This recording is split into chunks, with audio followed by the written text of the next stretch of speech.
Good evening. Welcome to the December 1st, 2025 special meeting of the Greensboro City Council. We are in the Katie Dorsett Council Chamber. Let the record reflect that all members are in attendance. We will begin tonight's meeting with a moment of silence.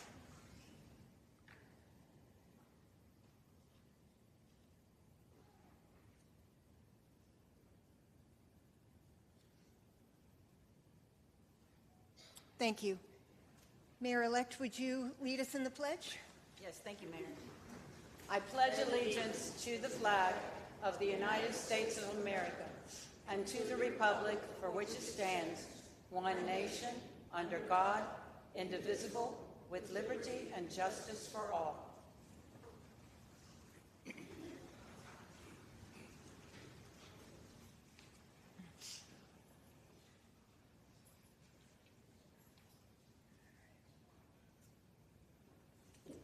Please silence any and all electronic devices. If you must make or receive a phone call, kindly do so from outside the council chambers.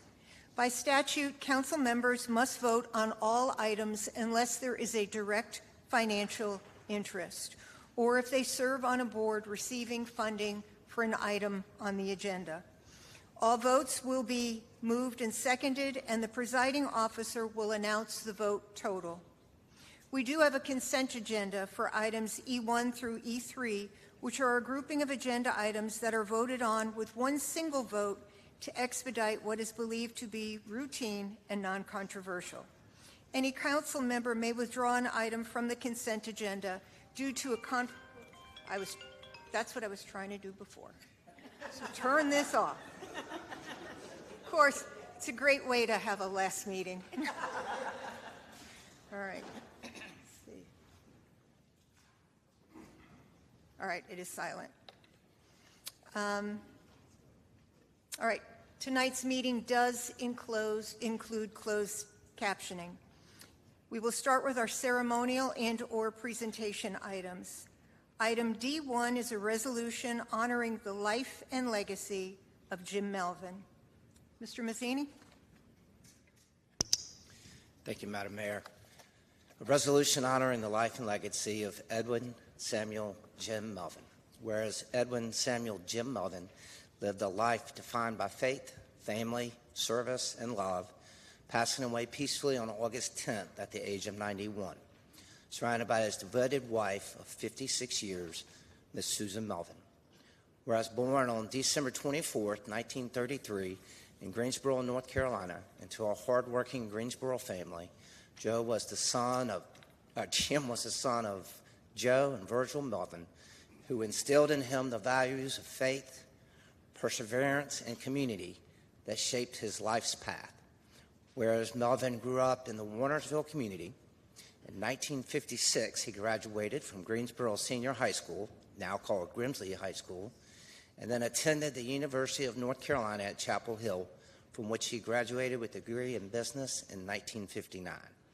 Whereas Melvin's commitment to faith was lifelong, as a member of his West Market Street United Methodist Church, where he taught Sunday school, served faithfully, and carried forward Melvin's family deep spiritual roots.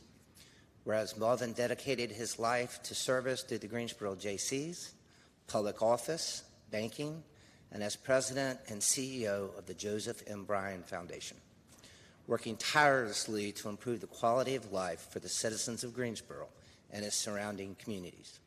Whereas Melvin served as Greensboro's mayor from 1971 to 1981, he was the first Greensboro mayor to be elected into the office by the public in 1973, during which he focused on education and economic development initiatives to foster greater prosperity in North Carolina's third largest city in the Triad region.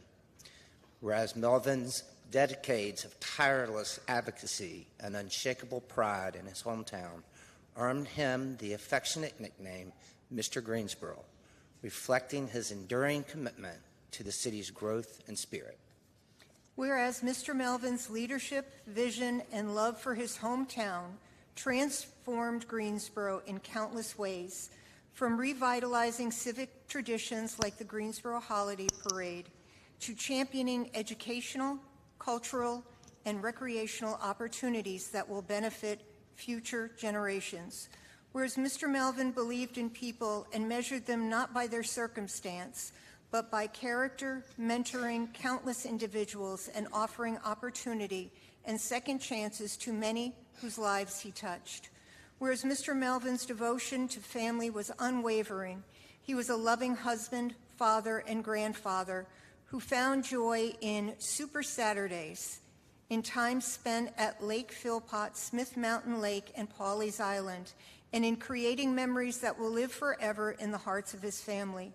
Whereas Mr. Melvin's passion for golf, sports, and community connected him to others through shared experience, whether cheering for the UNC Tar Heels, the Greensboro Grasshoppers, or playing a round of golf with his lifelong friends. Whereas even in illness, Mr. Melvin never lost his drive or optimism, continuing to advocate for projects that strengthened his beloved city, embodying his personal motto, Egg Bar, everything's going to be all right. Whereas Mr. Melvin's life of faith, leadership, integrity, and generosity leaves a lasting legacy that will continue to inspire all who follow his example.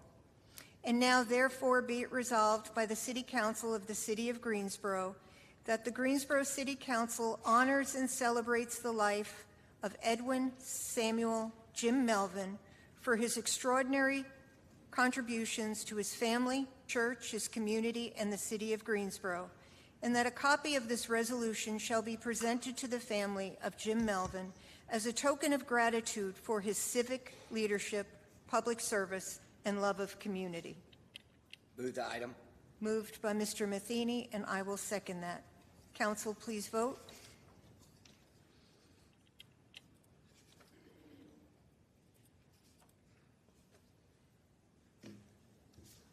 And that passes 9-0.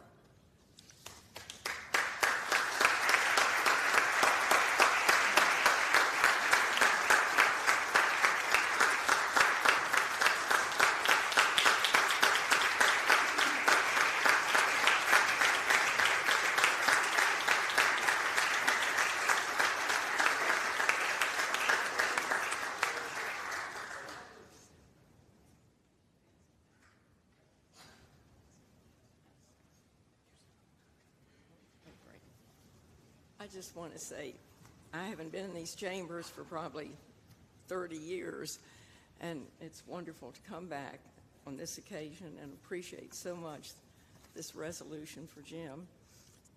We have a lot of memories here, and I know he would be so proud of all of you and what you've done for the city, and I just hope that I know we will keep on moving forward because we're in a good spot, and I look forward to watching these meetings as time goes on. Thank you very much. Thank you. Well, Ms. Melvin,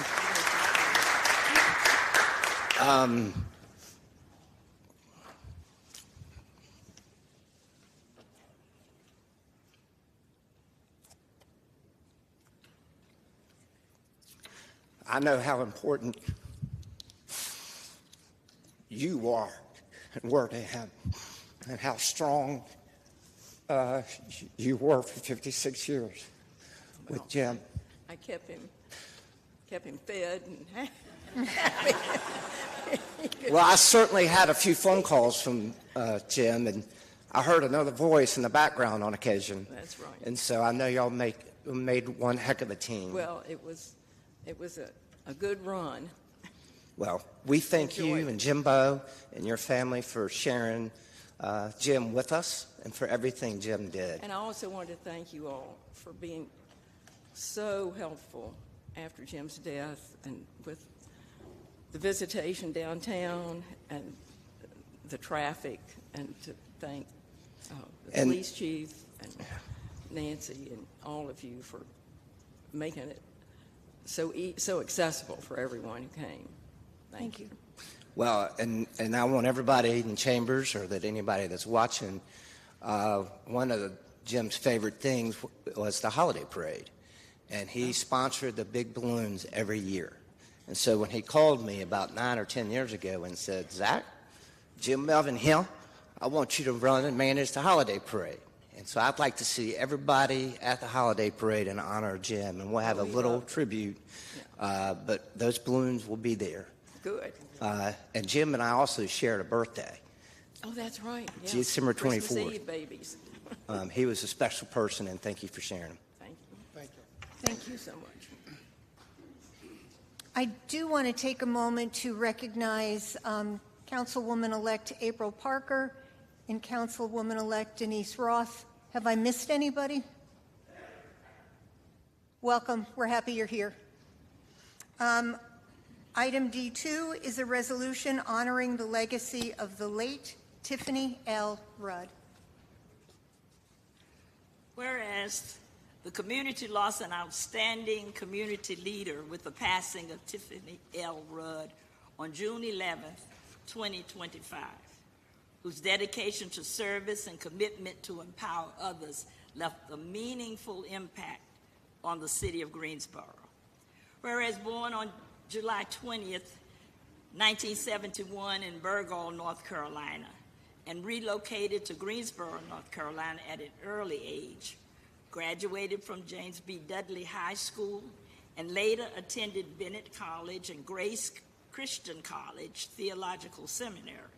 She earned degrees in divinity and Christian counseling, achievements that reflected her passion for mentorship and community engagement.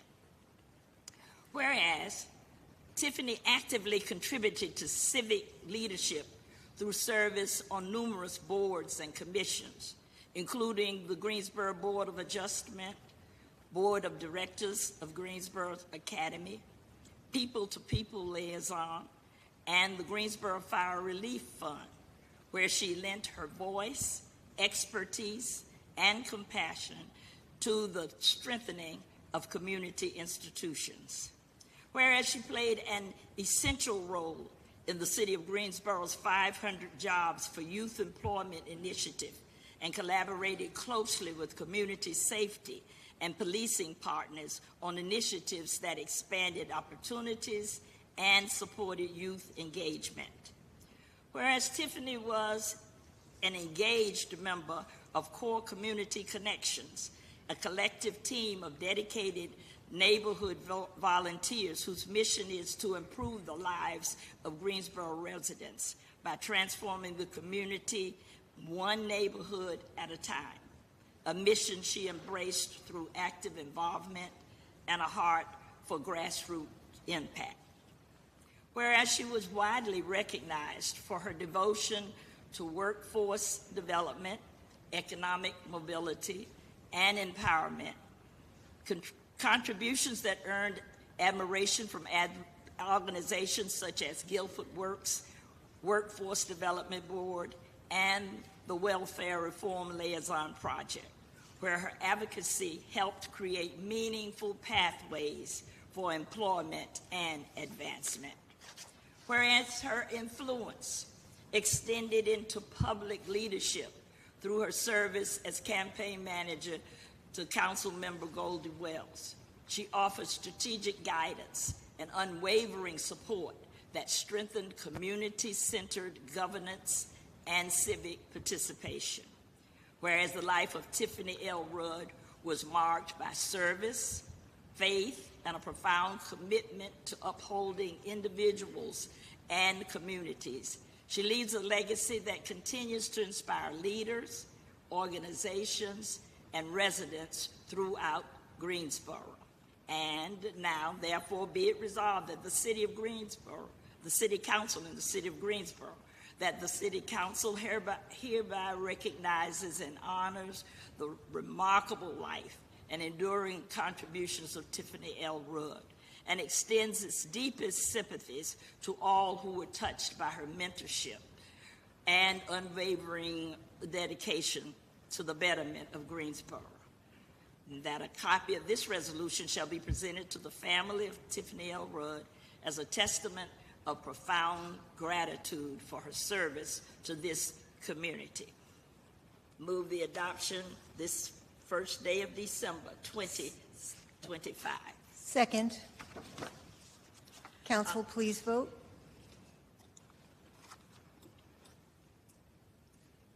And that passes 9-0. All right, so there's someone.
I really don't know what to say, but we're blessed to have a mother that is in the community as much as she was. It was nothing but her doing her job for the Lord to serve his children, to do what's right. So we like to thank you all for this, because our mother was a fighter, not only for her family, but for you all too, because you all was her family. She loves you very much. We love you. All right, other members of her family are here and her friends. Would you all stand? Those who came to honor Tiffany.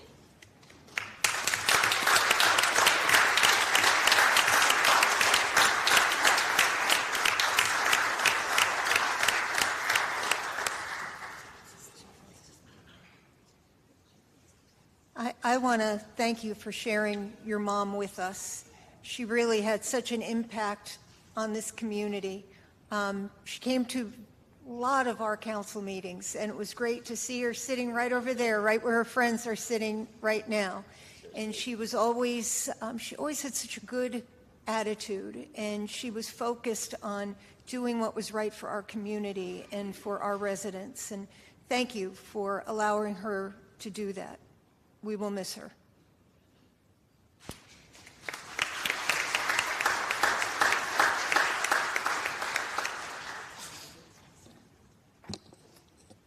So I have a resolution that I want to do. We all who are leaving probably have some projects that are left undone. But we have one project that we have a council person who has worked on it since 2019. And I want to take this opportunity to recognize her efforts, because it is something that this next council will have to move on, because the way that we have done contracting business really is going to change due to the federal government and the state. Because of this SBE program, we will be in a better position than most cities. Right now, Durham and Charlotte are the only other cities in North Carolina that has this program.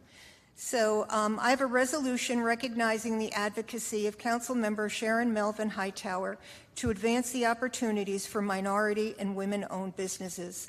Whereas in 2013, Sharon Melvin Hightower was sworn in as the City Council representative for District 1, committing herself to public service and the advancement of equitable opportunity for all its residents.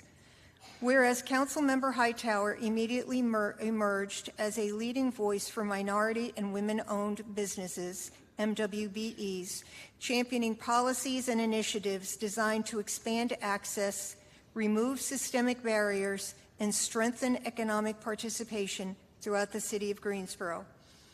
Whereas she consistently advocated for increased transparency, accountability, and investment in the city's MWBE program, resulting in strengthened reporting practices, expanded outreach, and improved participation outcomes across procurement categories. Whereas recognizing that meaningful progress required broader legislative authority, Councilmember Hightower supported efforts at the state level, including Senate Bill 292, Greensboro's Small Business Enterprise Program, to enable Greensboro to establish a small business enterprise program and further local capacity to support historically underrepresented business. Whereas her leadership has inspired continued collaboration among city staff, community partners, business owners, and statewide stakeholders, contributing to measurable improvements in contracting opportunities and reinforcing Greensboro's commitment to economic inclusion.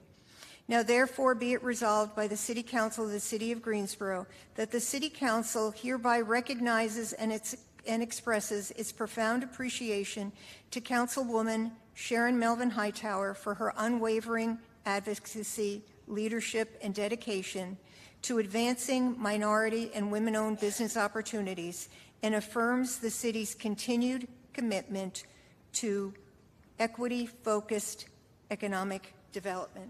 I would like to move that resolution. Second. That was seconded, I think, by just about everybody.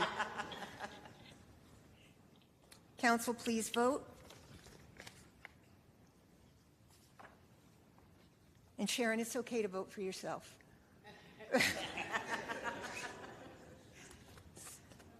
So I want to take this opportunity to give this to you.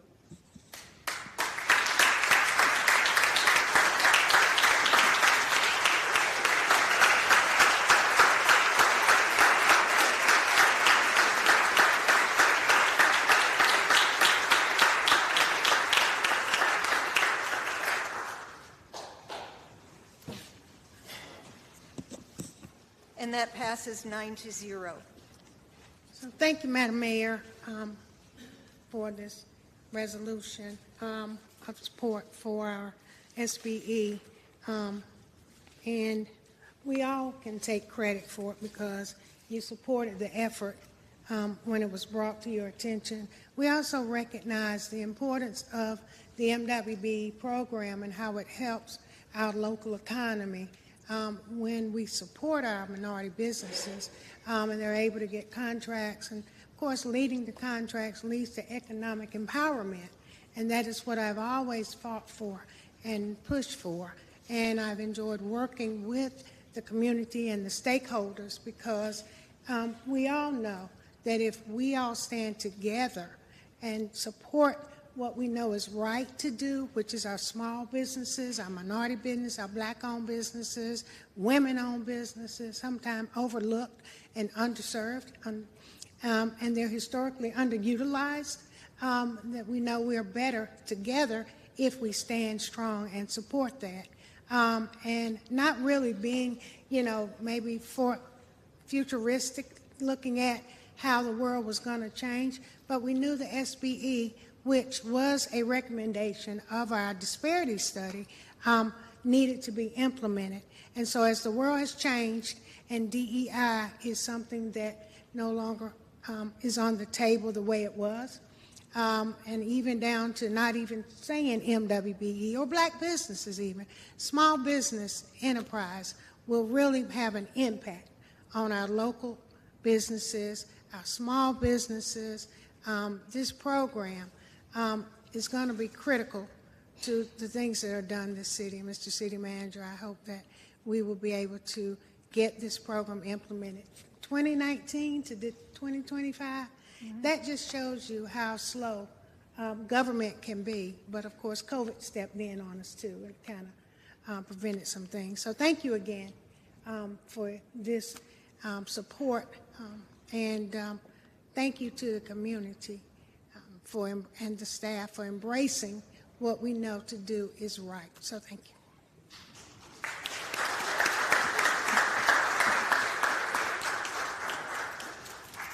So I know we have a number of people. This Dudley Heights? Yes. Okay. Councilman Hightower, good afternoon, everyone. Councilwoman Hightower, I'm nervous, I'm sorry. I just want you to know we appreciate you in Dudley Heights. You have always taken care of us. And I just want to read something real quick. To live and serve with honor and respect. To stand up for what you believe in. This is the example you set and why you're so appreciated today and every day. Dudley Heights Neighborhood Association, thank you for always taking such good care of us. Please don't forget about us. We love you. Thank you so much.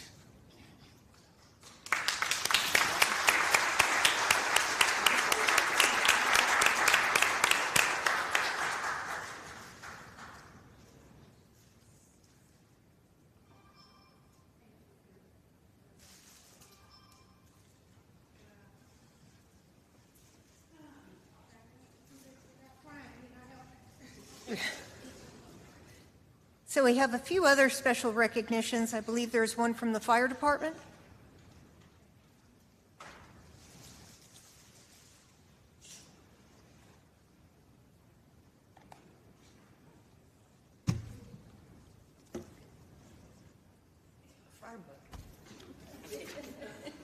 So maybe a little non-traditional, but Mayor Vaughn, members of council, certainly appreciate the opportunity to address you, to address the distinguished guest of the chamber. But I'm going to give a quick history lesson on what I have. So in 1833, Greensboro City Commissioners formalized fire protection law in Greensboro. Each household was required to have 2 ladders on the premises, but no fire station, no fire engine, or no water source existed. Remember, it was 1833. The first volunteer company was established in 1847, and the city bought the first pumping engine and 2 cisterns after a devastating fire 2 years later. They were unsuccessful at forming a volunteer fire company at the time, and in 1872, serious loss happened where we lost our courthouse. So the only history we can find is 2 ladders were required of every household. We could not find where buckets were required. There are buckets across the country that required them, but we can only imagine that a leather fire bucket was part of the requirement. So they were typically made from a thick leather, stitched like you see this one. They were stiffened with either pitch or tar, which you can see that inside. Citizens rushed with their buckets, forming long bucket brigade lines, one filled with water, one empty, to get water to the fire. Owners often painted their name or decorated the buckets so they could retrieve them after. So we have decorated this one from a leather smith that retired from the Greensboro Fire Department in your honor. And of course, this represents early community-driven methods of fire protection. So today, this bucket means so much more to the fire service tradition, and you've shared some of our traditions with us when folks retire. So what we want to say is, Mayor, you've carried the water for us. Oh, you absolutely have carried the water, and that's what we want this to represent.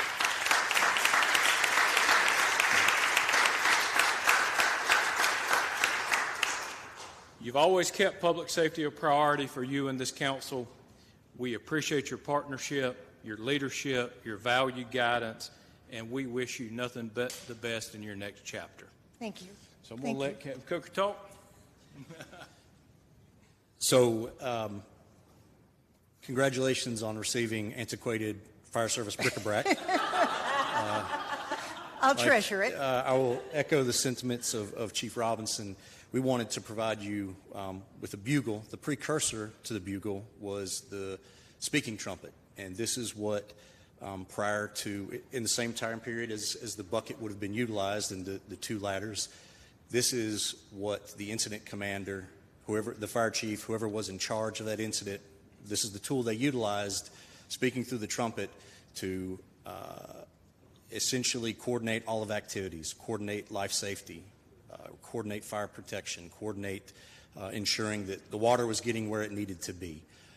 You have lent your voice and your vote, much like every single person on this council, but under your leadership, you have lent your voice and vote to initiatives that have made this city safer and the lives of firefighters and their families better. I want to say that again.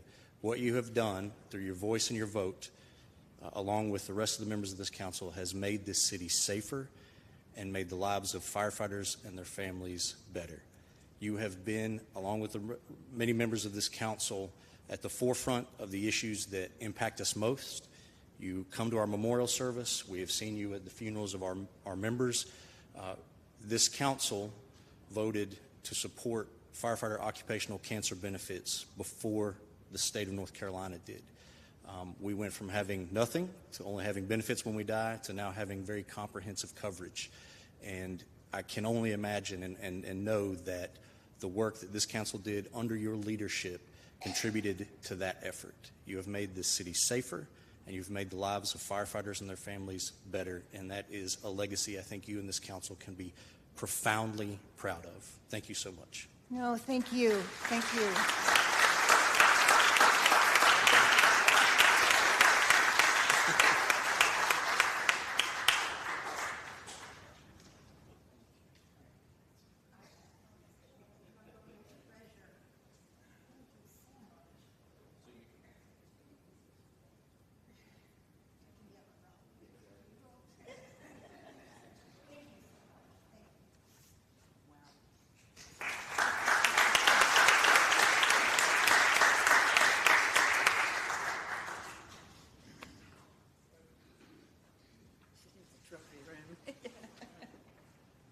I will treasure those. Thank you so much, and thank you for your comments. I have to say, supporting the fire department is an easy lift.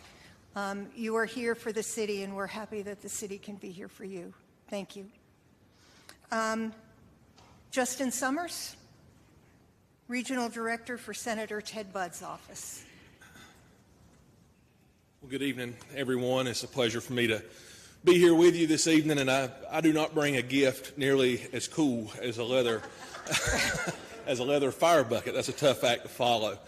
But Mayor Vaughn, speaking on behalf of myself as a regional director for Senator Budd with responsibilities in 23 northwestern North Carolina counties, I can say that I've enjoyed getting to know you and working with you in all aspects of what goes on here in the city of Greensboro. And I know that Senator Budd has enjoyed his interactions with you when you travel to Washington, D.C. to advocate on behalf of this community. So thank you for your service here, and what a fitting way to start this council meeting and honoring great individuals from Greensboro and great North Carolinians.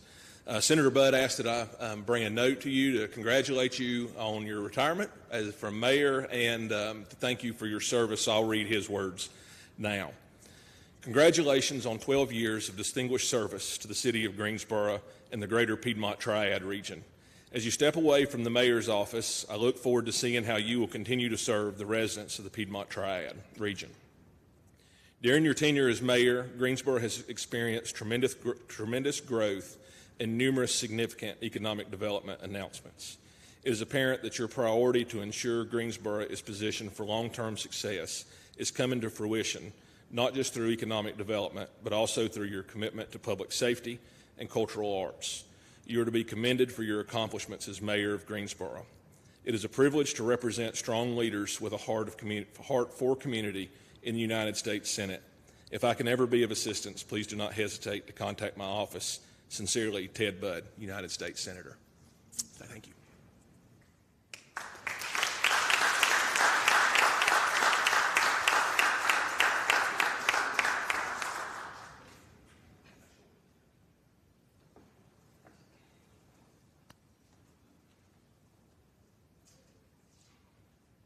This next presentation worries me a little bit because it's from the mayor-elect.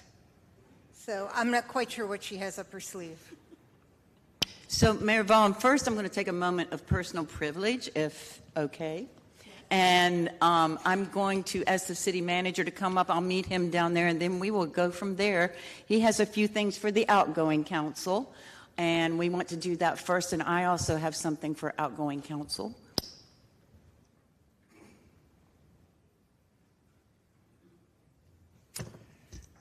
Thank you, Mayor-elect. I'm going to ask City Attorney Cubbage if she would come up with me, please.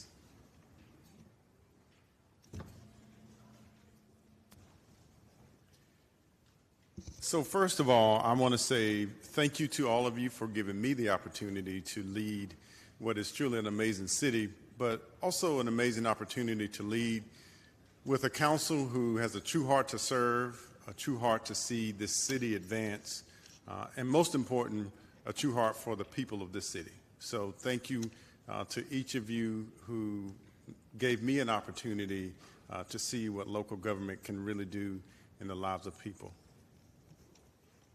And I would have to just echo City Manager's sentiments to thank each of you for the opportunity to serve under your leadership, to see how much we could grow in just a short time I've been with you guys.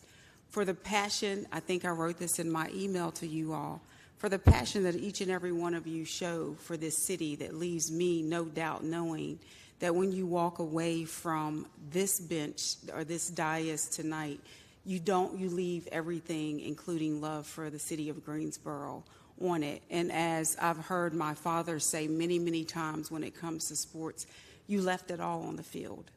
And I want to thank you for that. So we just have a few items that we'd like to send you away with tonight. The first is I'm going to present to Councilwoman Hoffman. We have a gift for you right here. I'm sorry. I got them all over here.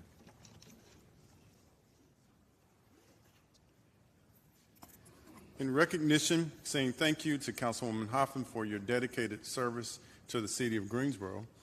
Also, we have your seal.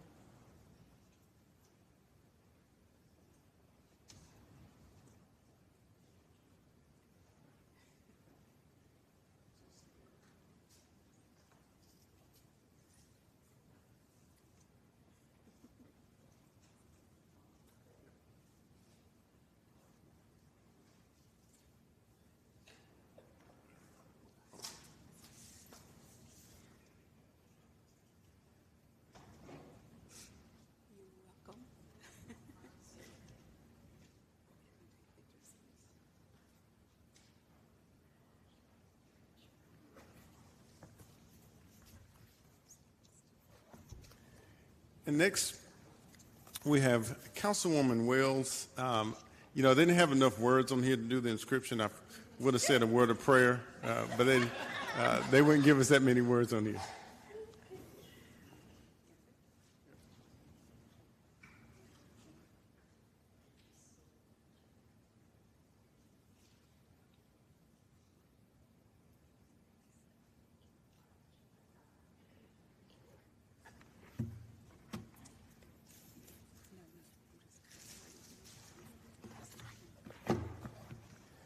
Councilwoman Pender, please come up.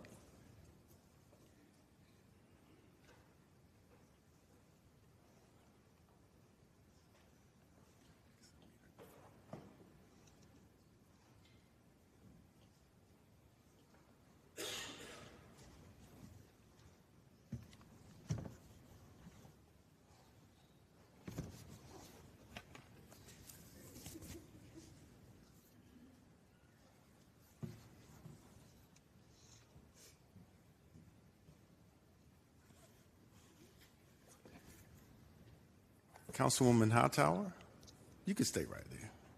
You got a lot of stuff up there already. No, you come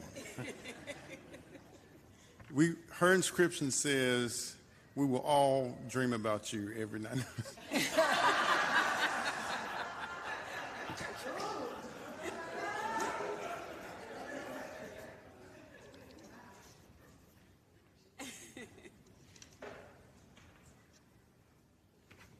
right here, sir.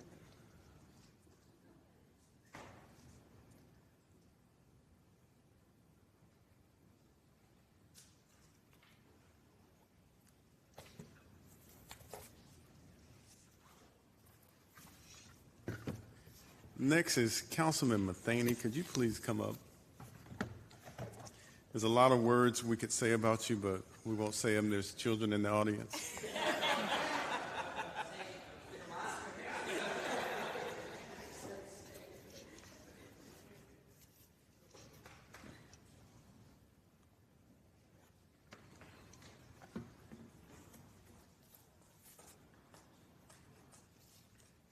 And last but not least, I'm going to have to talk to the chief because I thought this was going to be a great gift for you, Mayor.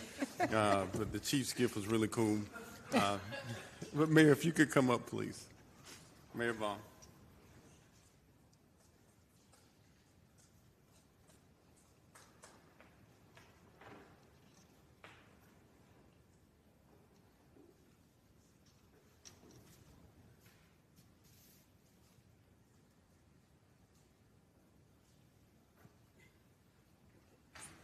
And again, thank you to you all. Words cannot describe how appreciative we are for you. This is from the city manager's office, the city attorney's office, and all of the staff of the city of Greensboro for your service to the city. Thank you so much.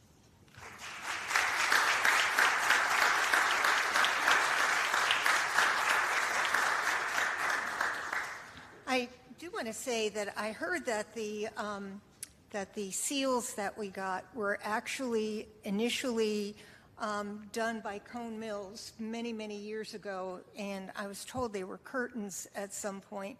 So it's really special. They don't give those seals out very often because there aren't many left. And I was on council from 1997 to 2001. And so to be sustainable, I turned mine into Tori, and she just changed the brass plaque to recognize my years of service. So that's really pretty special. Thank you for doing that. And that is something also that I will treasure. Mayor-elect. So, these are from me personally. No taxpayer money involved.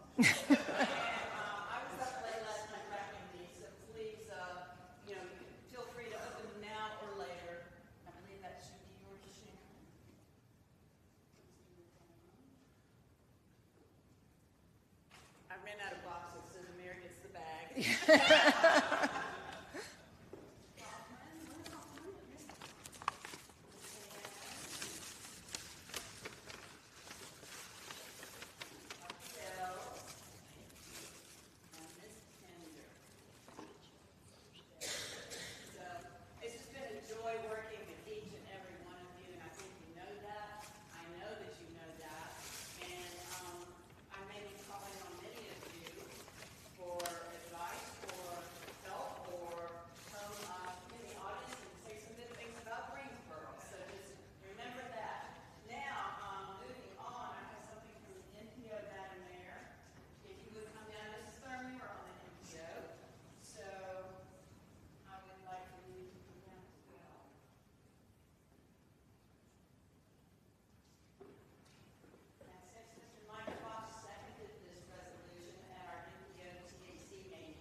seal of Nancy Paracat Vaughn, I do by these presents confer the Order of the Longleaf Pine, with the rank of Ambassador extraordinary privilege to enjoy fully all rights presented to members of this exalted order, among which is the special privilege to purpose the fellowship and the fellowship of North Carolina toast in select company anywhere in the free world.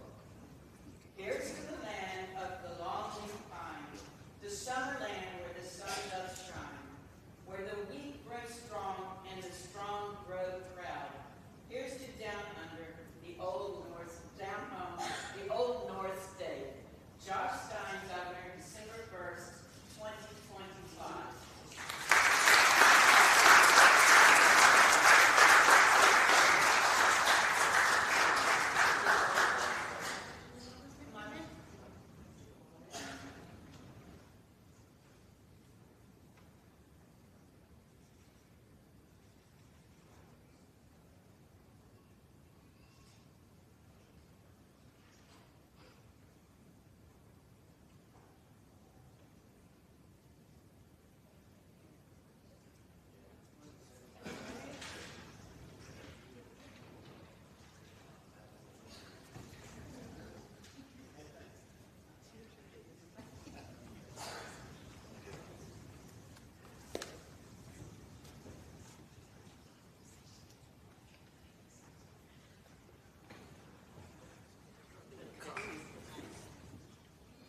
I think those are all the special presentations we have from the community. I want to say thank you so much.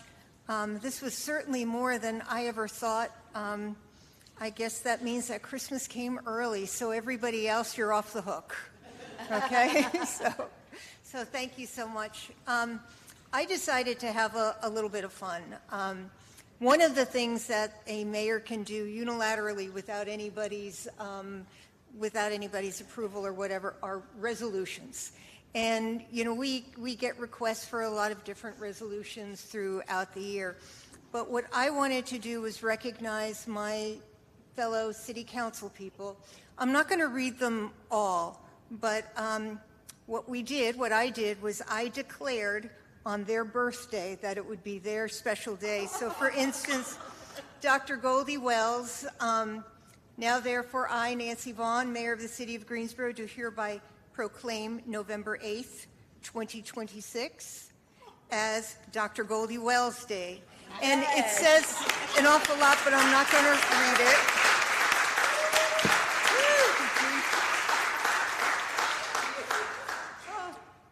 So, May 3rd, 2026 will be Jamila Pinder Day.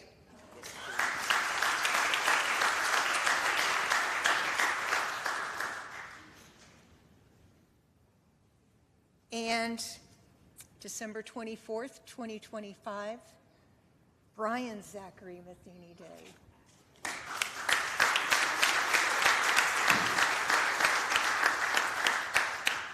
February 15th, 2026 will be Nancy Hoffman Day. And on March 8th, 2026 will be Sharon Hightower Day. I wish we could read them all because it really does recognize all the things that they have done while they sat on council, but they're pretty long. I knew that would take a long time. But I do want to say how much I appreciate my fellow council members, and I hope you do something special on your birthday and think of your service to the city. We do have a consent agenda, items 1 through 3. Do we have a motion? Move this consent agenda. Second. It has been moved and seconded. Does it need to be recorded or? Okay. Council, please vote.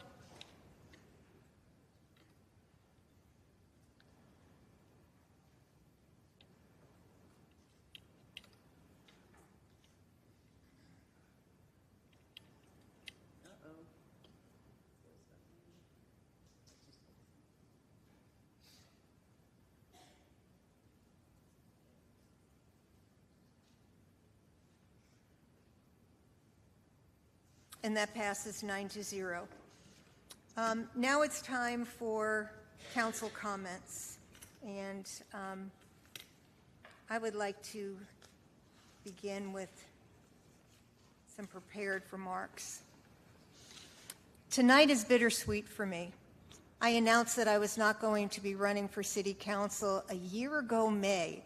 I gave myself plenty of time. It really felt like it will never come, but now 24 hours from now, there will be a new council. Before I step away from the dais, I want to take a few minutes to say thank you and to reflect on this community and what we have accomplished together. First, to my colleagues on this council, past and present, thank you for the privilege of serving alongside you. We didn't always agree, that might be putting it politely, but disagreement is not dysfunction. What matters is that we stayed together at the table, did our work in public, kept our focus where it belongs, on the people of Greensboro.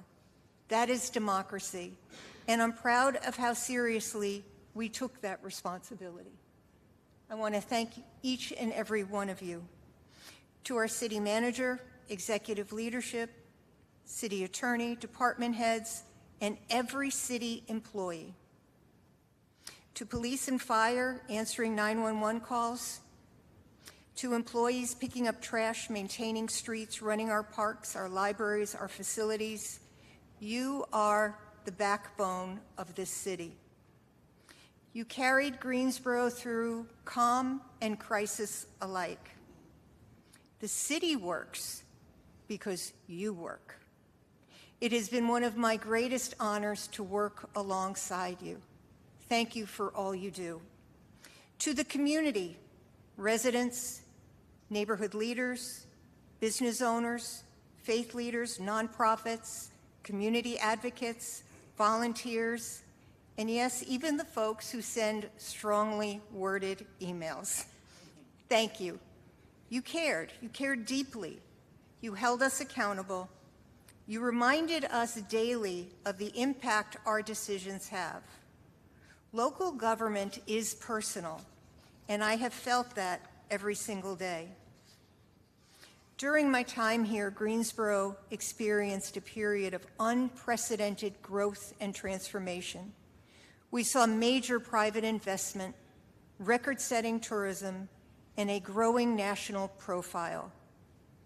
The momentum is reflected not only in construction, but in job creation and opportunity, from global manufacturers like Toyota to innovative aerospace leaders such as Boom Supersonic and Jet Zero, who chose our region for its work, our infrastructure, and quality of life. At the same time, we made bold public investments that reshaped the city. The Tanger Center for Performing Arts, the Greensboro Aquatic Center, the revitalization of the Coliseum complex, a stronger downtown, expanded greenways, and cultural and science assets that position Greensboro as both a destination and a great place to live. These decisions were never about building alone. They were about people, creating opportunity, pride, access, and long-term prosperity. Growth for growth's sake is easy. Building a city that works for everyone takes discipline, collaboration, and patience. We did all of this in the midst of real challenges. We governed through economic downturns, a global pandemic that upended daily life, the moments of deep pain and civil unrest that tested our community and our leadership. Those were hard days. They required empathy, steady decision-making, and a willingness to listen, especially when those conversations were uncomfortable. Balancing safety, justice, accountability, and healing is never easy, but we faced it together and we kept moving forward. What I am most proud of is that Greensboro did not retreat during difficult times. We planned, we invested, we chose progress. We positioned this city to be stronger, not just for today, but for generations that will follow. None of this belongs to one mayor or one council. It belongs to a community that believed in itself, even when it was hard to do so. We chose to lead rather than stand still. I want to take a moment to thank my family and my closest friends. Public service asks a lot, not of just one person holding office, but to the people who love them. You shared me with this city. You reminded me of who I am when the job felt overwhelming and the days were long. You offered perspective when things were heavy. You steadied me when the work was hard. We celebrated quietly when the work went well. You gave me patience, honesty, laughter, and grounding. I could not have done this without your unwavering support. I am forever grateful. Your love and steadiness made this service possible, and I will never take that for granted. As I step away from this role, I do so with a full heart and profound gratitude. Public service is not about permanent. It's what a city endures, its people, its resilience, and its promise. I am confident that Greensboro's best days are still ahead, and I look forward to cheering, but from a different seat. Thank you for trusting me, for challenging me, for allowing me the great honor of serving this city, of being your mayor. And for the last time from this seat, I say thank you.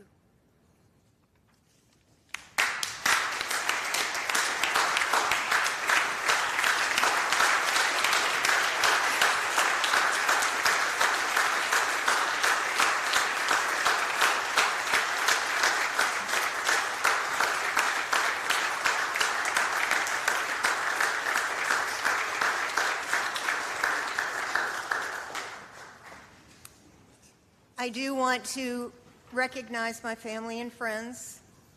I am here today with my children, my son John, my son Michael, and my daughter Catherine, my mother, my sister, my grandchildren, yes, Macy and Keaton, my wonderful daughter-in-law, Nicole, and my special friend, Robbie. My friends Devin and Evelyn, I want to thank you for being here tonight and sharing this evening with me. We can't top that. Yeah. Ms. Pinder?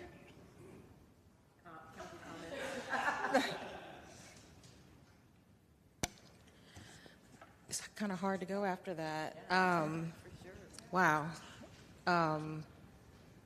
I just find it an honor to be able to sit in this seat today because many of you all had an opportunity of working with on the other side in leading and serving this city. And I just thank you all, each and every one of you all up here, for entrusting me to fill a seat from someone who is not replaceable.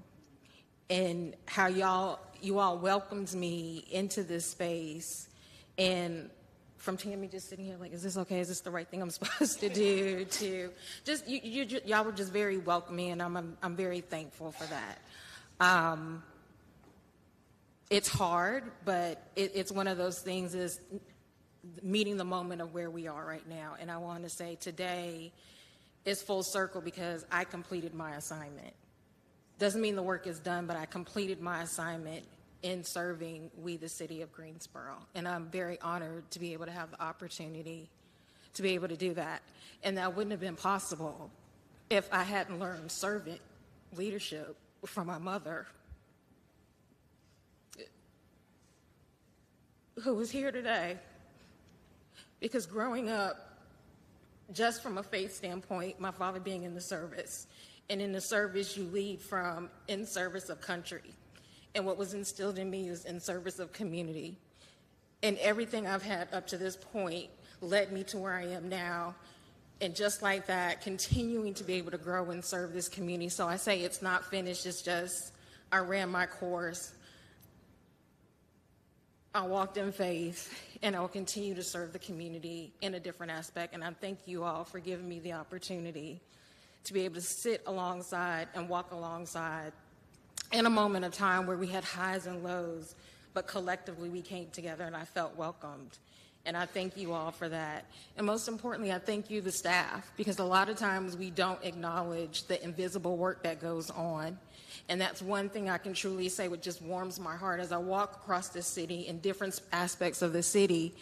And when I ask people, why do you do what you do? And when you hear staff say, everyone down from public safety, making sure our streets are safe, down to the individual that works in water and sewer, to say it brings me joy when I know when someone gets up in the morning and they flush the toilet that they can flush the toilet, or when they put the faucet on, water is coming out. Everybody has value. Everybody is value. And I just want to acknowledge each and every one of you, the staff that's here, because again, many times you hear what you're not doing, but you don't hear enough of what you are doing that makes this city work and operate. So I just thank you all from the bottom of my heart. And it's hard to follow that, but I'm just very thankful and honored to be able to be in this space, to be able to serve this community, and will continue to serve the community in whatever way I can to be able to be a contributor. And I just say thank you. And I gave each one of you all a card with words, so I won't go through all of that, but I just say thank you. And this is just the end of this chapter and looking forward to next, so thank you.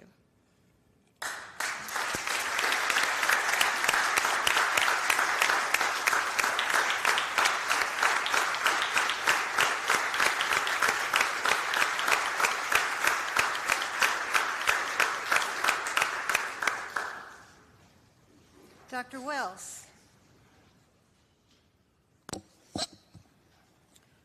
Well, good evening to our colleagues, our neighbors, and friends. Tonight marks a close of a chapter, my final meeting as a member of the Greensboro City Council.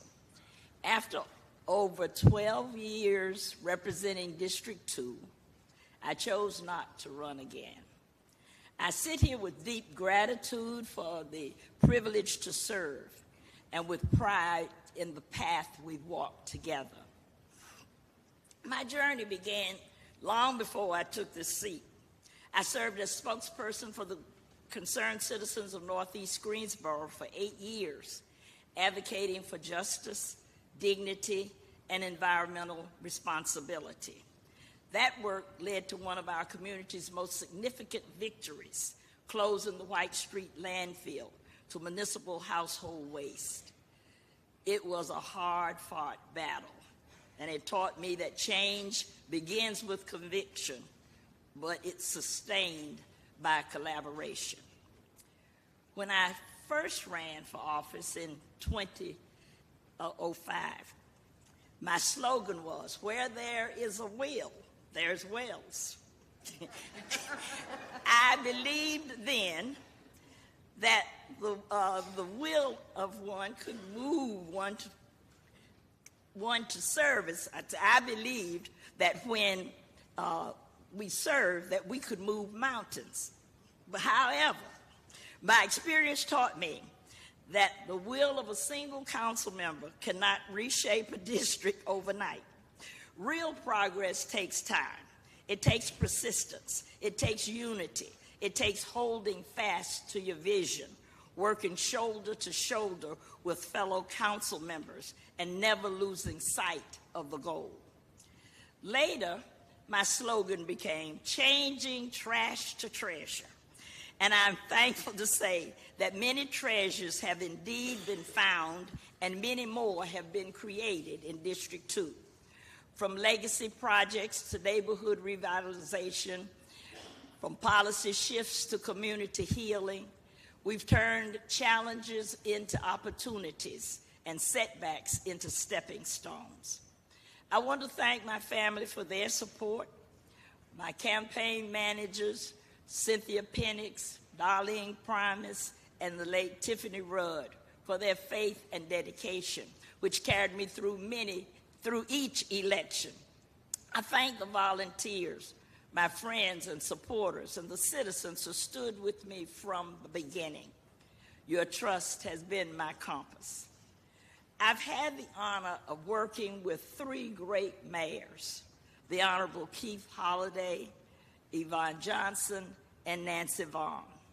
I've worked with 5 city managers, outstanding city attorneys, capable staff, and council colleagues, each of whom were committed to moving Greensboro forward. Together, we built a city that is growing, thriving, and looking forward to a bright future. To the citizens of District 2, thank you for allowing me the privilege to serve. I've moved over 800 agenda items during my tenure. Some were widely embraced, others drew questions, but each was made with the sincere belief that it would benefit our city and our district. One motion that I hold dearly is a resolution of apology for the events of November 3rd, 1979, a day etched in our city's memory. I first sought that resolution a decade earlier. When it finally passed, I believe it brought a measure of closure and healing to our community. That moment reminded me that reconciliation is possible and that acknowledgement is a powerful step toward justice.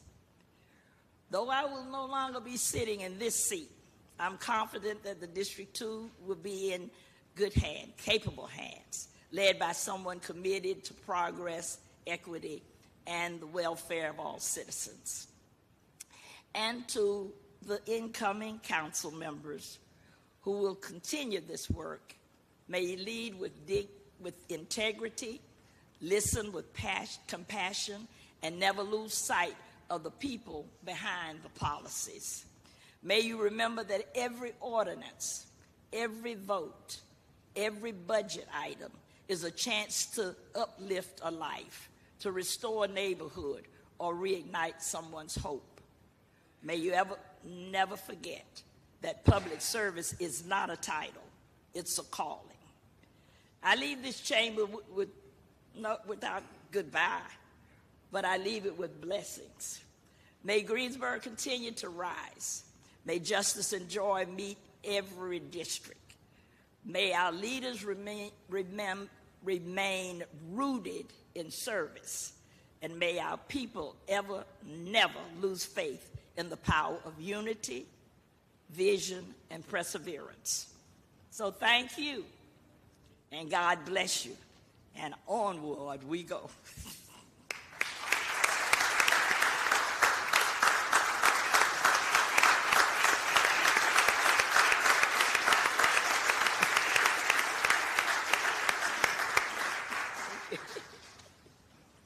Mrs. Hoffman.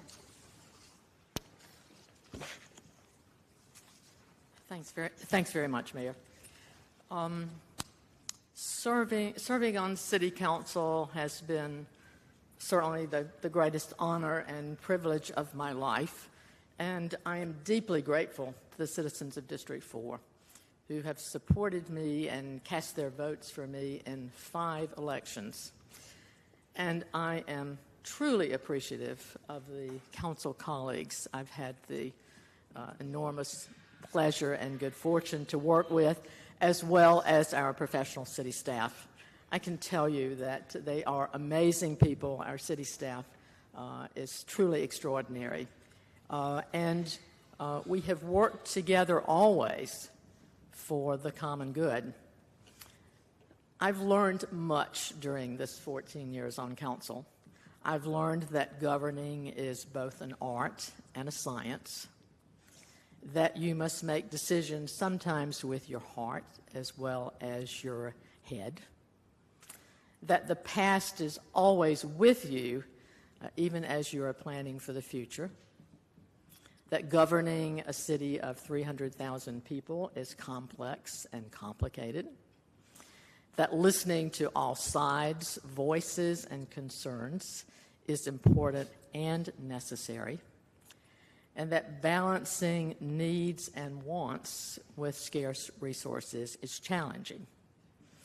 But in the end, as our council for 14 years, we've considered all of our options and we've made the best decisions for the city, knowing that not everyone would disagree with them or would agree with them and would not be pleased. I'm really proud of the work and the accomplishments that we have had over these 14 years. We've done some really big things. The list is really long. The mayor pointed out many of these, so I'm not going to reiterate those. But I'd like to mention a couple little things that really become important to people. Cecilia Thompson, who's the executive director of Action Greensboro, and Reggie Delahaney asked me to have coffee one morning back in, I think, probably 2012. And they had just discovered, they'd been doing some research or reading, they had just discovered the National Folk Festival. So they came to me with sort of a presentation about its history, and they said, what do you think about trying to get the National Folk Festival in Greensboro? And I said, absolutely, we should. It would be wonderful. And so I came back, spoke with my colleagues on council, and we passed the resolution 9-0 to really attempt to get the next National Folk Festival. So we applied. We went through the vetting process. We didn't have very much time, I remember, only a few months before the deadline. We applied. We were vetted, and we won the 3-year stint for the National Folk Festival that began in 2014. And so 12 years later, we have a very successful North Carolina Folk Festival under the exciting and visionary leadership of Jody Rupel, who's taking this festival really to the next level and really reaching out. We truly are beginning to make it a North Carolina festival, not just a Greensboro festival. Cecilia and I like to have coffee a lot, so another one of our coffee meetings, she said, why can't we have food trucks in downtown Greensboro? And I said, you know what? Every other great American city, and I've lived in a number of them. I mean, food trucks were just an ordinary. It was just a part of life, and so today we have them, not without some difficulty. The mayor will remember that we had to go through almost a year, probably, of convincing our restaurant community that it was not going to be negatively impactful to their business. But think about it today. I mean, these are two things that we just take for granted. It's always important, I don't care where good ideas come from. When there's a good idea, somebody suggests it to you, jump on it and go with it. The Tanger Center has been amazing. I was just on that train from the first small group meeting that we had with Matt Brown because, I saw what it could do as an economic generator for downtown and for Greensboro. And so it has met and passed all of our expectations in terms of attendance and financial expectations. I don't know whether everybody remembers what this chamber looked like 14 years ago. It was a little dowdy and outdated. And so I went to, Betsy Richardson was our city clerk. I went to Betsy. And first, we had these old, sort of broken down office faux leather chairs that weren't very comfortable and they were ugly. So I said to Betsy, is it possible that we could get some air-on chairs? Those would be really cool for the chamber. And Betsy said, interesting that you should ask me. I'm just getting ready to have these beautiful wooden walls cleaned and refurbished, and we're going to get new carpet. I said, great. I said, well, the other thing I would like to think about doing is is perhaps commissioning an iconic sculpture for the dais. You know, back then, if you looked at us on television or in a photograph, it could have been anywhere. This could have been a room anywhere.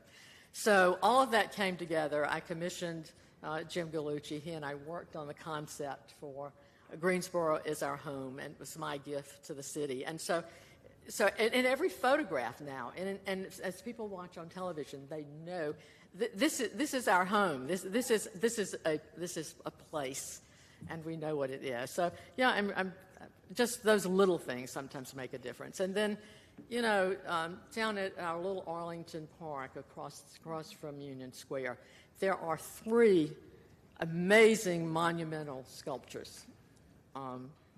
Ribbons 1 and Ribbons 2, which kind of anchor that corner, and then sort of behind them is a pair, and called the pair. It's really it's a male-female figure, not really, but you know that's what the pair stands for. And one's red and one's yellow, and those belong to friends of mine here in Greensboro, the Bernsteins, and they were moving from Greensboro to a town home in Denver. So I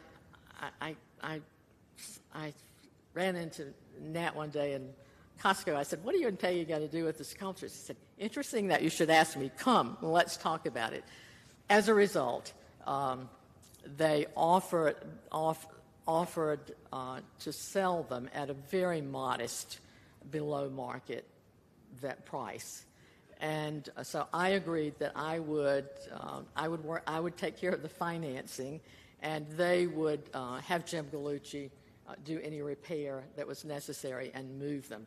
So I went to my friend Dawn Cheney and said, "This is what I want to do, Dawn. Will you match what I am willing to do here?" And she said, "Yes, of course, whatever you ask." And so I went to Jim Melvin at the Bryan Foundation and Susan Swartz at the Seamler Foundation, who did likewise. And so we were able to do those and to put them in, you know, downtown, sort of anchoring that community. And I love driving by them all the time, and I stop and visit them from time to time. You know, in my business career and in my public elected career, you know, I've really mostly focused and been interested in trying to do work that was good and lasting. And so, you know, I get up every day thinking about tomorrow. You know, what can I do tomorrow? What needs to be done tomorrow? And I hope that serving with my associates on council, that I've been able to just make a difference in small ways. And I've really taken to heart something that David Axelrod, he worked for President Obama and worked in the Obama administration, and afterward wrote a book called The Believer. But this is what David said: "Winning an election is a gateway to do meaningful things. It is not a final destination." You know, those words really resonated with me in terms of being an elected official. So I believe that the work of our councils over the past 14 years has really been meaningful. And in saying farewell, I will continue to be engaged in the city, the work of our city, the work of our state. I look forward to another beginning, and you know, in my life I've always tried to follow the Zen philosophy of remaining open to all possibilities. So I want to thank again the citizens who elected me. You gave me an opportunity to serve not just our district, but to get to know thousands of people all over the city and to get to know communities all over the city, and that has been truly meaningful for me. So thank you so much.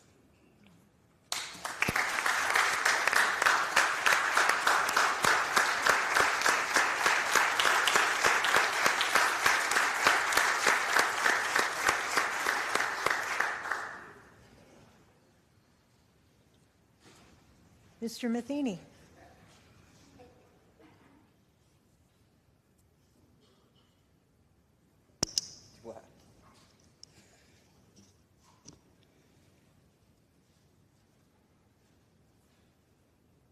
Thank you, Madam Mayor.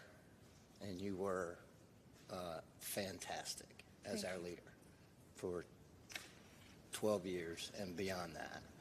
And thank you for everything you've done for the community. And to the rest of my fellow colleagues on the council, honestly, it's been said that we didn't always agree, but we worked it out. I got to be honest, we agreed more than we disagreed. We, having challenging, difficult decisions, and we were able to work through them and have open dialogues.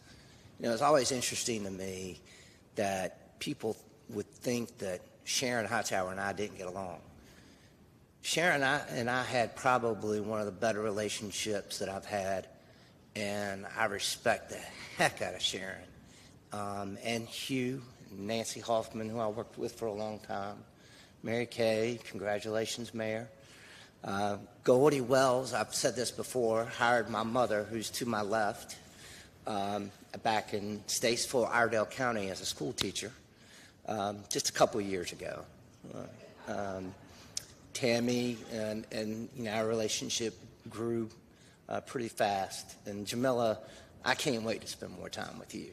I think when you stepping in and the way you handled yourself stepping into a role of a person that you're right, and I said it a year ago, was irreplaceable.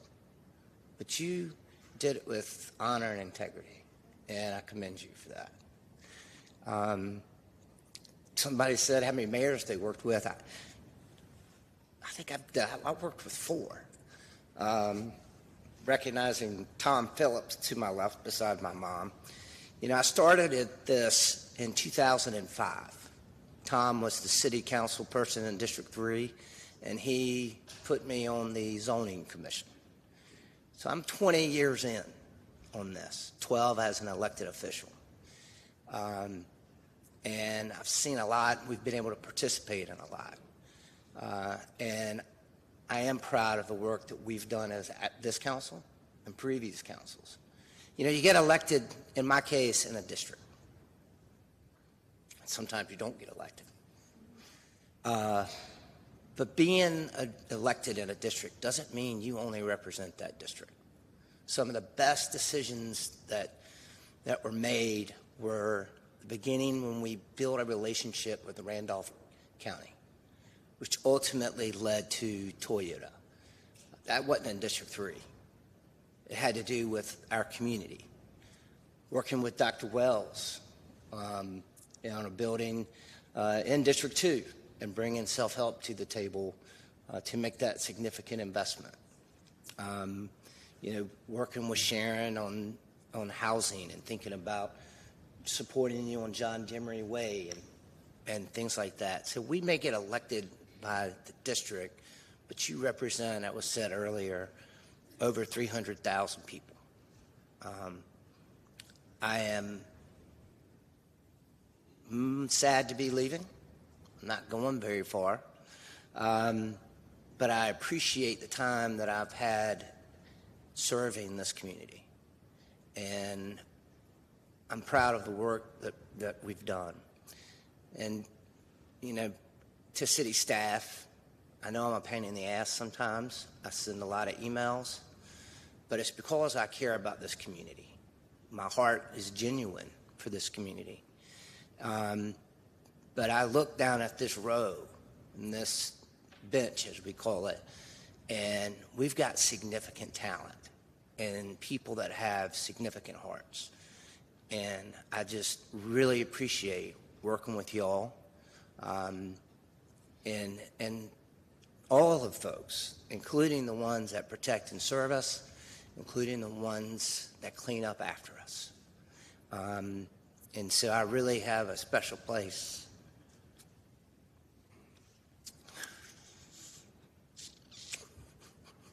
I got my tissues here, by the way. Those of you who know me knew I wasn't going to be able to get through it.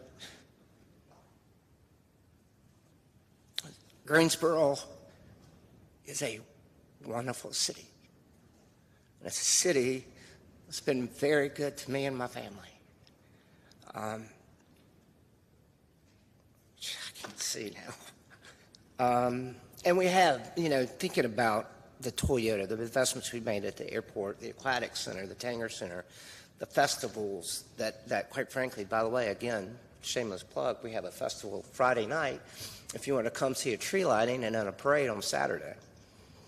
But I've enjoyed it. And it, the strategic and difficult and challenging decisions that were made with knowledge and passion for our community. I enjoy serving. I get that, as Jamila said earlier. My work ethic, my desire to serve from my mother.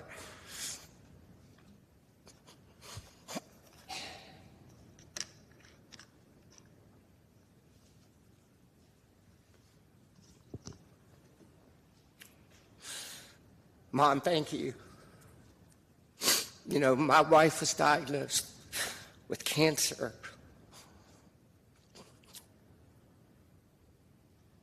My mom dropped everything and moved to Greensboro to help me and to help essentially raise my children.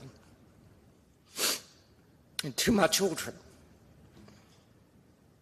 William and Lily Grace, you are the light of my world.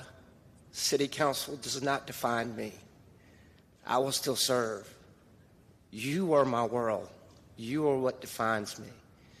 And so, Gigi, I'm sorry, but I'm taking Tuesdays back. Every once in a while, y'all that can go.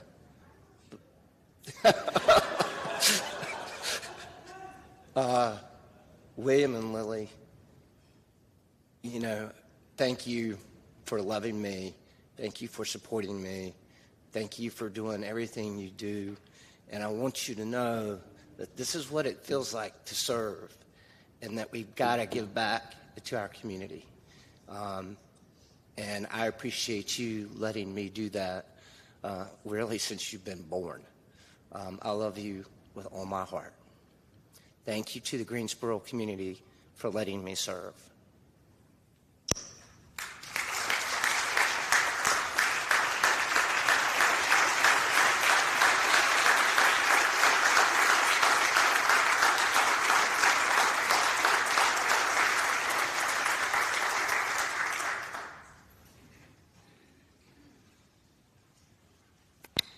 Mrs. Hightower, a woman of few words.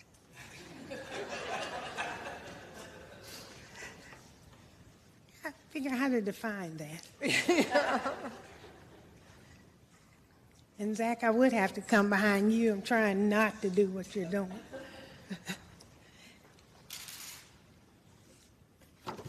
So, with the mayor saying that, No. Hi, Sharon. but it actually is large font, so it's really not that long.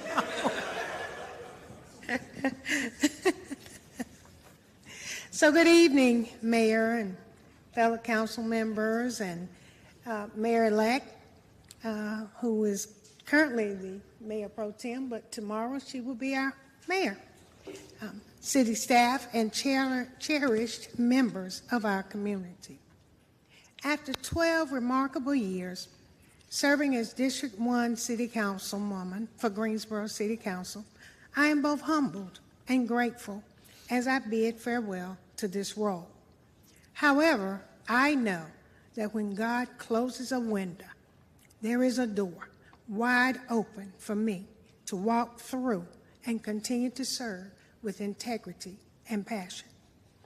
12 years ago, I walked into this chamber as a newly elected council member, eager to make a difference.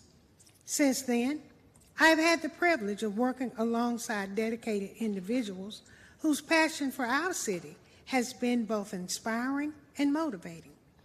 It has been the honor of a lifetime to represent my neighbors, friends, and fellow citizens working collaboratively to shape the future of our vibrant community. There have been times of debate, and disagreement, but I believe those moments have only strengthened my resolve to serve District 1 with integrity and compassion. Our differences have challenged us to think critically, to listen intently, and to ensure that every decision reflects the best interests of the people we serve. It is this spirit of collaboration and respect that I will miss most. Together, we have navigated challenges and celebrated countless achievements, improving infrastructure, monumental job creation, enhancing our transit system, supporting economic growth, small business opportunity, and housing stability, ensuring all voices were heard. Throughout my tenure, I have witnessed our city grow and transform. I am deeply proud of the progress we have made, and I'd like to share with you a few right now. And I have to write them down because there are a few. The mayor, I won't say them all, but I will say a few. As I look back over these years, I'm proud of these accomplishments and the progress I made, as I said, even when there were challenges or even disagreements. There's been safe, stable, quality housing has always been a goal of mine to ensure people live their best life. One of the first issues that I tackled was the Heritage House, where we had a 30-day plan working with staff, landlords, nonprofits, and even church to rehouse over 400 people into better spaces. This led to a deeper focus into how we make sure that housing is accessible to everyone. Using our down payment program, we have seen revitalization of building to home ownership increases over in Willow Oaks, which is a mixed-use, mixed-income community with commercial space, to luxury living like McConnell Ridge and Chandler Oaks. Rentals from the lofts at Elmsley for seniors and units on Glendale to Wolf Trail, both affordable and market rate prices. Housing is being rebuilt in East Greensboro because an EF2 tornado hit on April 15, 2018, straight through the heart of East Greensboro, an area that did not need that. But working with state leaders to get $1 million grant for tornado relief that rehabbed homes, purchased lots to rebuild, and help under and uninsured homeowners, and help to relocate renters.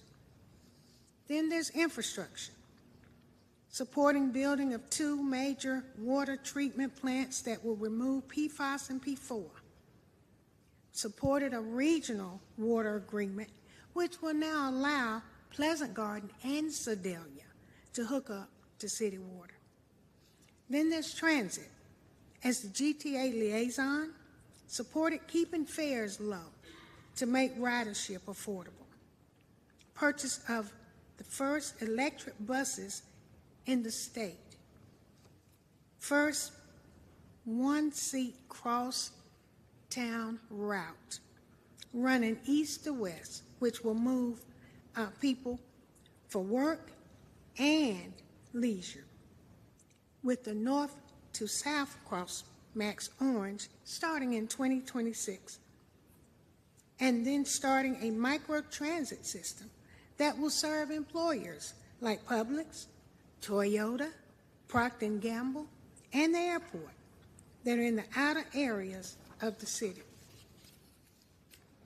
Then we've had I did the first and only business district walk.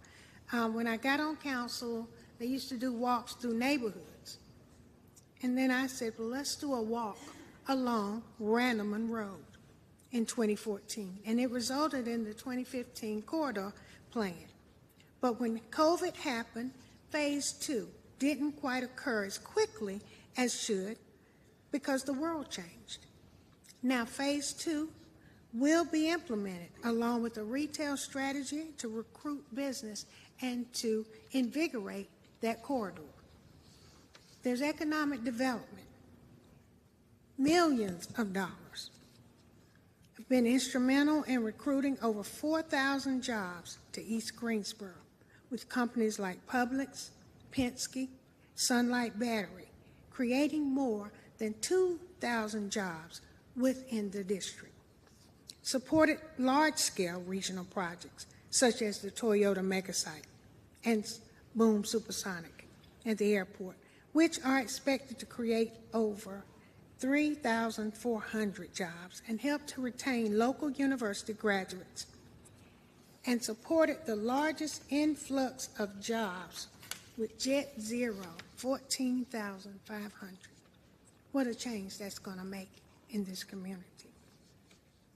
I've added the use of MWBEs and the city's minimum wage to our incentive policy, instrumental in getting Publix distribution warehouse with those 1,000 plus jobs located in East Greensboro, and also supported businesses in the McConnell Center, along I-40, 85, as I've named Penske and Sunlight, also Coca-Cola, and recruited a black-owned business, Core Molding Technology, into East Greensboro, that is now expanding into his own $28 million building.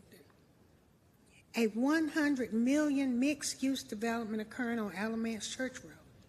It's being developed by Mount Zion, which will include Fellowship Hall, living, market rate apartments, senior apartments, single-family homes, and a medical facility. All the things we need in our district. So, defining a game changer for the area in District 1. I've also championed, as we said earlier, MWB and SB policies to expand opportunities for local businesses, advocate supporting and recruiting of Black and brown, minority, and women businesses in construction, professional services, and goods for inclusion on city contracts, especially addressing the disparities that were listed in our disparity study that was done, reflecting the most significant disparities being among Black businesses. Supported the creation of the Greensboro Business League that is focused on Black businesses that have been traditionally underrepresented, and advocated for inclusion opportunities, as well as they did the first economic summit in the state on the of the state of the Black community. I also supported and pushed for funding for Piedmont Business Capital, that is a CDFI and a resource for small businesses.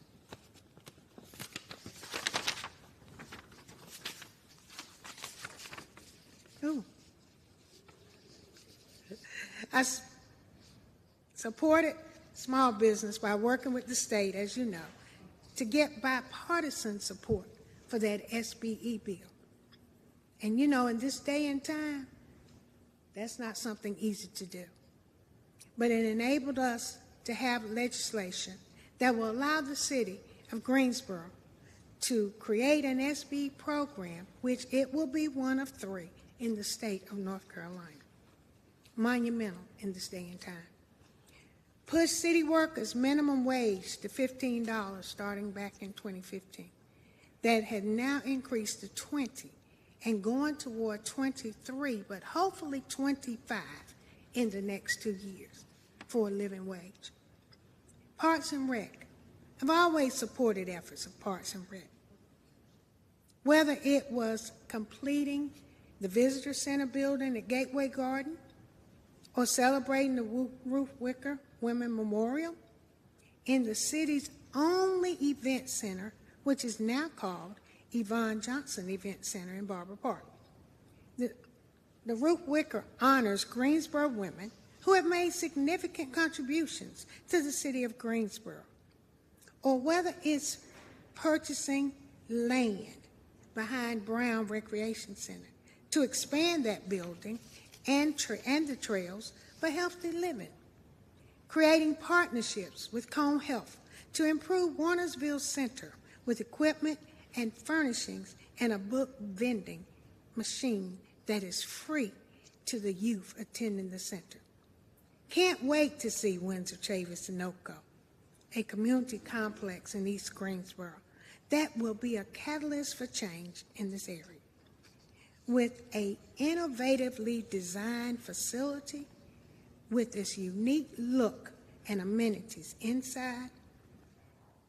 And I'll tell you, if we had not put $2 million in that design, I wonder what we would have got. But because we did, we've got something we're going to be proud of for years. Or whether the community park that's being designed, I supported the community park that's being designed on Short Farm Road. That's going to be next to a fire station. How unique is that over in Southeast Greensboro? And yes, let's talk about it. Bingham Park. That's an important concern for full remediation or removal of the dirt.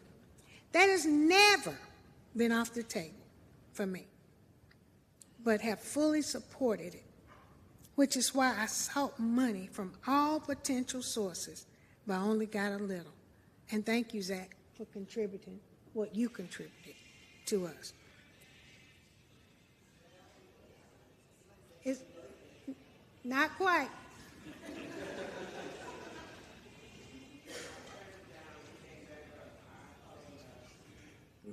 The current proposal is to begin full remediation when funding becomes available. But making this decision was very difficult for me as a council member, as well as a community member. And I reflect on it each time I pass Bingham Park, which is daily. I would have loved to have seen it happen right away. But sometimes those decisions that you make behind the scenes aren't as easy as snapping your finger. And you have to make a decision sometime. But it doesn't mean you don't care about what can occur there and what will occur there. I also acquired tornado-damaged Hampton School from Guilford County Schools because they were not going to do anything with it. And then we demolished it with the tornado grant money to create opportunity for possible housing and a health or wellness space as well. Then I've supported youth programs like job training internship with Dudley High School and Samet Construction, as well as a council youth courier program for those young people who are interested in learning more about local government. Instrumental in making Juneteenth a citywide holiday where city workers get paid.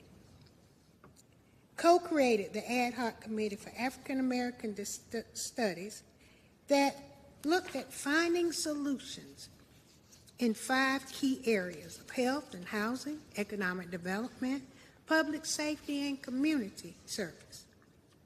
Supported public safety by the purchase of body-worn cameras, as we were the first in the state to do so, for transparency and accountability. Supported the launching of the Cure Violence program, and supported the initiative for the behavioral health team to help with mental health crisis and homeless individuals. I've served on the original participatory budgeting committee, what was a democratic process for the 5 districts to have been up and close and personal, to have up and close personal experiences on the type of projects they want to see in their community, which led to the trolley being supported by all 5 districts. But also Glenwood got a much-needed bus shelter.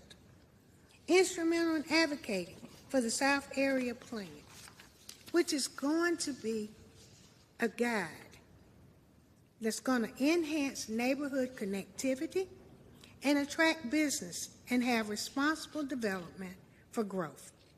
Engaged in the planning processes with local residents and leaders, community members, business owners, and even our neighbors from Pleasant Garden. It just shows you what collaboration can do. None of these accomplishments would have been possible without the dedication and relationship of the mayor and fellow council members, committed managers, attorneys, directors, and dedicated city staff in every department, from code, parks, economic development, solid waste, water, all departments that are needed in this city. Partnerships with our business community, and most importantly, the relationships with residents and neighborhood associations who entrusted me with their concerns, hopes, and dreams for our community, which I recognize that there have been disappointments along the way. And you let me know. I am sure that the citizens will never let us ever forget where our responsibility lies, and that is to serve their interests and needs to make a community better and enhance the quality of life. I am a better leader because of this mandate. As I step aside, I do so with tremendous faith in Greensboro's future by continuing the city's vision for this important work. Throughout my chapter on the council, though my chapter on the council is ending, my commitment to our city remains steadfast, and I look forward to contributing in other ways. My role as a community advocate will continue. This has always been an extraordinary journey, and I've always cherished the privilege of being our city councilwoman for District 1. Thanks to my family and friends, thank you for your support. I appreciate it. It's been unwavering. But especially to the two loves of my life, my daughter Sharonda and Lollipop, my grand, who makes me smile and warms my heart when she calls me Noni. So I thank you all so much for listening to me, for allowing me to serve this city. I love this city, and I want it to be better because I want Lollipop to have a great place to live. Thank you.